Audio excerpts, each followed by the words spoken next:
ಶಾಸಕ ಮಾಡಾಳ್ ವಿರೂಪಾಕ್ಷಪ್ಪ ಅವರನ್ನ ಉಚ್ಚಾಟಿಸಿ ಪಕ್ಷದ ಪ್ರಾಥಮಿಕ ಸದಸ್ಯತ್ವದಿಂದಲೇ ತೆಗೆದುಹಾಕಿ ರಾಜ್ಯ ಬಿಜೆಪಿಗೆ ಕೇಂದ್ರ ಶಿಸ್ತು ಸಮಿತಿ ಶಿಫಾರಸನ್ನ ಮಾಡಿದೆ. ಇವರನ್ನ ಪಕ್ಷದಿಂದನೇ ಉಚ್ಚಾಟನೆ ಮಾಡಿ ಅಂತ ಸೂಚನೆಯನ್ನ ಕೊಡಲಾಗಿದೆ.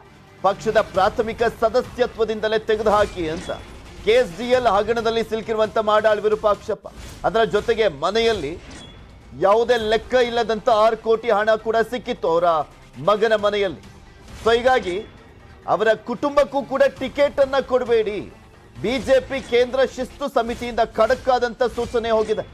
ಬಿಕಾಸ್ ಚುನಾವಣೆ ಹೊತ್ತಲ್ಲಿ ಪಕ್ಷದ ಇಮೇಜ್ಗೆ ಹಾನಿಯಾಗಿದೆ, ಮುಜುಗರ ಆಗಿದೆ, ಪಕ್ಷಕ್ಕೆ ಅಮಾನತು ಬೇಡ, ಇವರನ್ನ ಉಚ್ಚಾಟನೆಯನ್ನೇ ಮಾಡಿಬಿಡಿ ಅಂತ ಸೂಚನೆಯನ್ನ ಕೊಡಲಾಗಿದೆ. ಪಕ್ಷದಿಂದ ಉಚ್ಚಾಟನೆ ಆದ್ರೆ ಮಾಡಾಳ್ ರಾಜಕೀಯ ಭವಿಷ್ಯ ಸದ್ಯಕ್ಕೆ ಅಂತ್ಯ ಆದಂತಾಗುತ್ತಾ ಅನ್ನುವಂಥ ಪ್ರಶ್ನೆ ಅಂತೂ ಇರುವಂಥದ್ದು.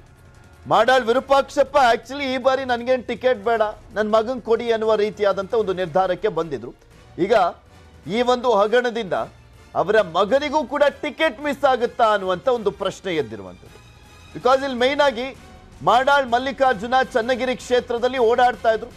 ಬಿಜೆಪಿ ಟಿಕೆಟ್ ಆಕಾಂಕ್ಷಿಯಾಗಿದ್ದಂಥವರು ಮಾಡಾಳ್ ವಿರೂಪಾಕ್ಷಪ್ಪ ಅವರ ಮಗ ಮಾಡಾಳ್ ಮಲ್ಲಿಕಾರ್ಜುನ.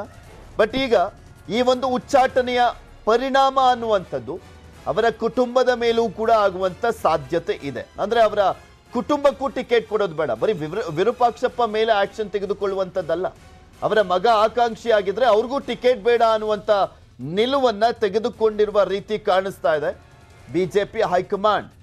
ಆ ರೀತಿಯಾದಂಥ ಒಂದು ಸೂಚನೆ ಬಂದಂತೆ ಕಾಣಿಸ್ತಾ ಇದೆ ರಾಜ್ಯ ಬಿಜೆಪಿ ಘಟಕಕ್ಕೆ.